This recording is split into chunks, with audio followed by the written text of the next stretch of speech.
నమస్తే. మే నెల 5 నుంచి మే నెల 12 వరకు కర్కాటక రాశి వారికి గ్రహస్థితులు ఎలా ఉండబోతున్నాయి, వాటి యొక్క ఫలితాలు వ్యక్తిగతంగాను ఆరోగ్యపరంగాను అన్ని రకాలుగా ఎలాంటి ఫలితాలు ఇస్తున్నారు, వారు ఏ ఏ స్థానాల్లో సంచరిస్తున్నారు అనే అంశంలో ముందుగా గ్రహస్థితులు చూసినట్టయితే కనుక సూర్యుడు మేషరాశిలో 10వ ఇంట్లో సంచారం చేయడం వల్ల మీకు కెరియర్ పరంగా శుభప్రదంగా కనిపిస్తోంది. బుధుడు మేషంలో ఉంటూ 10వ ఇంట్లో కూడా సంచారం చేస్తున్నాడు. అంటే బుధుడు కూడా మేషంలో 10వ ఇంట్లోనే చేరుతున్నాడు. దానివల్ల మీరు మాట్లాడే తీరులో తన యొక్క ప్రభావాన్ని బుధుడు చూపించబోతున్నాడు. అయితే శుక్రుడు మే 9 నుంచి మేషంలోకి వస్తాడు. అప్పుడు మీకు అంటే మే తర్వాత నుంచి అంటే 9 తర్వాత నుంచి మీకు గుర్తింపు రావడము, పేరు ప్రఖ్యాతులు పెరగడము, ఖ్యాతులు పెరగడము, అంటే మీ యొక్క గుర్తింపు ఐడెంటిఫికేషను, పేరు ప్రఖ్యాతులు పెరగడము, పరువు మర్యాదలు పెరగడము, ఇట్లాంటి వాటి మీద చూపిస్తున్నాడు. అయితే చంద్రుడు మే నెల 6వ తారీఖున వృషభంలోను, మే 8న మిథునంలోను, మే 9న ప్రశాంతమైన పరిస్థితిని మీకు కలగజేస్తున్నాడు.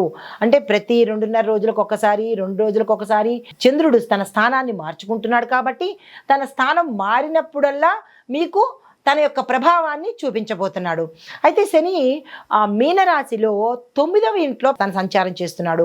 ఎప్పుడైతే 9వ ఇంట్లో శని సంచారం చేస్తున్నాడో ధార్మికత, నైతికత, అంటే మీ అంతట మంచివాళ్ళు లేరు అనేటట్టుగా మిమ్మల్ని తయారు చేస్తాడు. మీ అంత దాన ధర్మాలు చేసేవాళ్ళు లేరు, మీ అంత దానకర్ణులు లేరు అనేటట్టుగా, మీ అంత సేవా తత్పరులు ఇంకా లేరు అనేటట్టుగా మిమ్మల్ని శని భగవానుడు తయారు చేయబోతున్నాడు.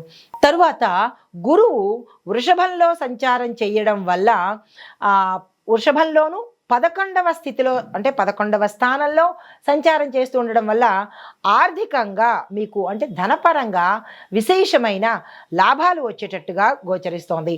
కుజుడు రాహువు మీనరాశిలో 9వ ఇంట సంచారం చేయడం వల్ల దూర ప్రయాణాలు చేసే యోగ్యత మీకు కనిపిస్తోంది.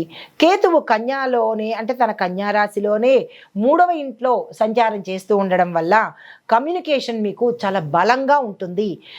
అయితే ఈ గ్రహ ప్రభావ విశ్లేషణ కూడా చూసేద్దాము. 10వ ఇల్లు బలంగా ఉంది కాబట్టి మీకు ఉద్యోగంలో ఎదుగుదల కనిపిస్తుంది. మంచి పేరు తెచ్చుకునేందుకు ఇది చక్కని సమయము, ఆ ప్రయత్నం చేసుకోండి. అయితే గురు 11వ ఇంట్లో సంచారం చేస్తూ ఉండడం వల్ల లాభాల యోగం కనబడుతుంది. తర్వాత సామాజిక పరంగా మీకు ఒక గుర్తింపు, గౌరవం కూడా లభించబోతోంది. శని కుజులు ఇద్దరు 9వ స్థానంలో సంచారం చేయడం వల్ల తత్వబోధన, ఇంటలెక్చువల్గా మీరు ఉండబోతున్నారు. ఆధ్యాత్మికంగా మీరు ఆకర్షితులు అయ్యే అవకాశం కనబడుతోంది. అయితే కేతువు 3వ ఇంట్లో ఉండడం వల్ల ధైర్యము, కమ్యూనికేషన్ స్కిల్స్ మీలో డెవలప్ అవుతాయన్నమాట. అయితే ఇంకా వ్యక్తిగత పరిశీలన చూసినట్టయితే కనుక మీకు కుటుంబంలో బంధువుల మధ్య, బంధుమిత్రుల మధ్య, స్నేహితుల మధ్య, ఇలా ఇతరత్రా మీ యొక్క చుట్టుపక్కల వాళ్ళ మధ్య అనుబంధము, మీరు ఎక్కడైతే ఉంటారో మీ చుట్టుపక్కల వాళ్ళతో అనుబంధం ఏర్పడే అవకాశం కనబడుతోంది. అయితే కొంతకాలంగా ఉన్న ఏవైతే మీకు క్వశ్చన్స్గా ఉంటాయో ఆ క్వశ్చన్స్కి సమాధానాలు దొరికే అవకాశం ఇప్పుడు కనబడుతోంది. ప్రేమలో ఉన్న వారికి ఈ వారం మంచి అభివృద్ధి కనబడుతోంది. స్పష్టత వస్తుంది, నిజంగా ఇతను నేను ప్రేమించదగ్గ వ్యక్తా కాదా అనే క్లారిటీ మీకు ఈ సమయంలో కనబడుతుంది. ప్రేమించదగ్గ వ్యక్తి అనుకుంటే కంటిన్యూ అవ్వండి. లేదు మీకు వాళ్ళలో లోపాలు, ఇతను నాకు సరిపోడు లేదా ఈమె నాకు సరిపోదు అని అనుకున్నప్పుడు కట్ చేసేసి పెద్దవారితో సంప్రదించుకునే ప్రయత్నం చేసినట్టయితే కొంత సానుకూలంగా ఉంటుంది. ఆరోగ్యపరంగా చూసుకున్నట్టయితే కనుక ఆరోగ్యంలో స్థిరత కనిపిస్తుంది. 9వ ఇంట్లో శని కుజులు ఉండడం వల్ల మీకు నడకకు సంబంధించి, కాళ్ళ నొప్పులకు సంబంధించి, అంటే కాళ్ళకు సంబంధించి నరాల బలహీనత, ఇటువంటి వాటి మీద ఎక్కువగా శ్రద్ధ పెట్టే ఏర్పాట్లు చూసుకోండి. కొంచెం ప్రమాదాలు లేదంటే ఇబ్బందులు కలిగే అవకాశం కనబడుతోంది, జాగ్రత్తలు తీసుకోండి. కుజగ్రహము ఆపరేషన్స్కి కానీ, అందులో శని భగవానుడు ఇద్దరూ మోస్ట్ పవర్ఫుల్, పడిపోవడాలు కానీ, ప్రమాదాలు కానీ, ఎముకలు విరగడాలు కానీ ఇట్లాంటివి కనబడుతున్నాయి. జాగ్రత్తలు తప్పనిసరిగా తీసుకోండి. తాత్కాలిక ఒత్తిడి మీకు మే నెల అంటే ఈ నెల 7, 8 చాలా ఎక్కువగా ఉండబోతోంది. ఈ సమయంలో జాగ్రత్తలు తప్పనిసరిగా తీసుకోండి. ఈ డేట్లు గుర్తుపెట్టుకోండి. ఆ డేట్లలో నేను చెప్పినటువంటి సమస్యలు వస్తే కనుక జాగ్రత్తలు పాటించుకునే ప్రయత్నం చేయండి.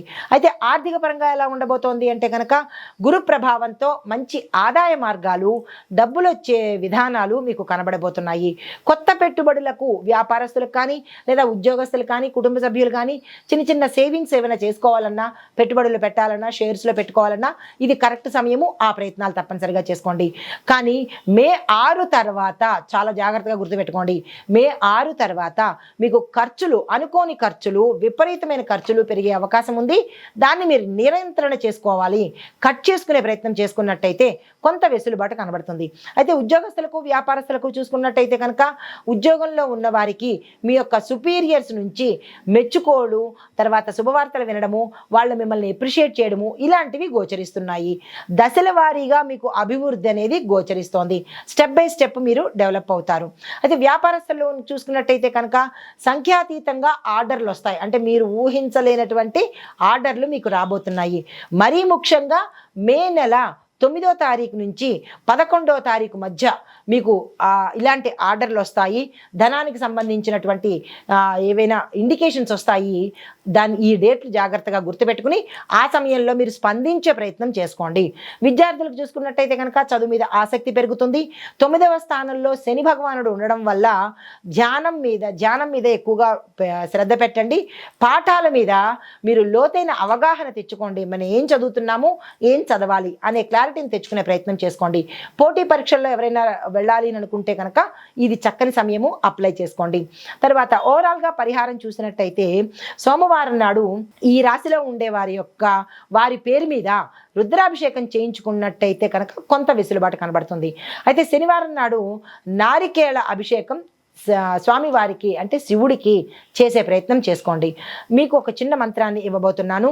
ఓం నమో భగవతే వాసుదేవాయ అనే ఈ మంత్రాన్ని ఈ వారం రోజుల సమయము ప్రతిరోజు మీ యొక్క యథాశక్తిన చదువుకునే ప్రయత్నం చేసినట్టయితే కనుక విశేషమైన ఫలితాలు పొందే అవకాశం గోచరిస్తోంది. నమస్తే.